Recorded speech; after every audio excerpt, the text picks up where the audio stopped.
کر دیا کہ بھائی اس کو بالکل یہ کر دو، تو بھائی علم کے میدان میں آپ تو مات کھا جائیں گے. آپ کے بعد وہ جاہل جو ہے، جوہلا جو آپ کے پیروکار ہیں، وہی چل سکتے ہیں آپ کے پیچھے.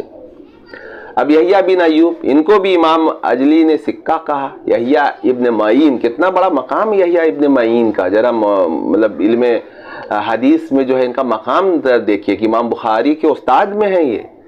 امام بخاری ان کو بہت ادب سے، اور ان سے یحییٰ ابن معین، انہوں نے بھی صالح کہا، سکہ کہا.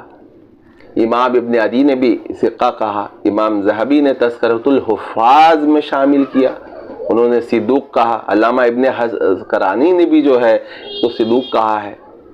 تو اب بتائیے یحییٰ ابن ایوب پر بھی جو ہے وہ آپ کھا گئے، وہ کہ بھائی کہ جو علماء اس طرف گئے ہیں، ٹھیک ہے، جنہوں نے سکہ کہا اور ان راویوں کو قبول کیا ہے اور ان کی تدلیس پر یا ان کے ذوق پر جو ہے کلام کیا ہے، وہ بات کیوں حذف کر گئے آپ نے صرف ادھر ادھر سے لے کر کے جو ہے اس کو ضعیف قرار دے دیا اور یہ کہہ دیا کہ تاکہ بس کسی طرح جو ہے وہ شک و شبہ جو ہے وہ ڈال دیا جائے لوگوں میں اور وہ اس روایت کو قبول کرنے میں ہچکچائیں. اچھا، ابن عجلان پر بھی جو ہے وہ تدلیس کا الزام لگایا گیا. امام ابن حبان نے یہ الزام لگایا، جبکہ تدلیس کا الزام ہی غلط ہے. ان پر جو ہے محدثین نے ارسال کرنے کا وہ یہ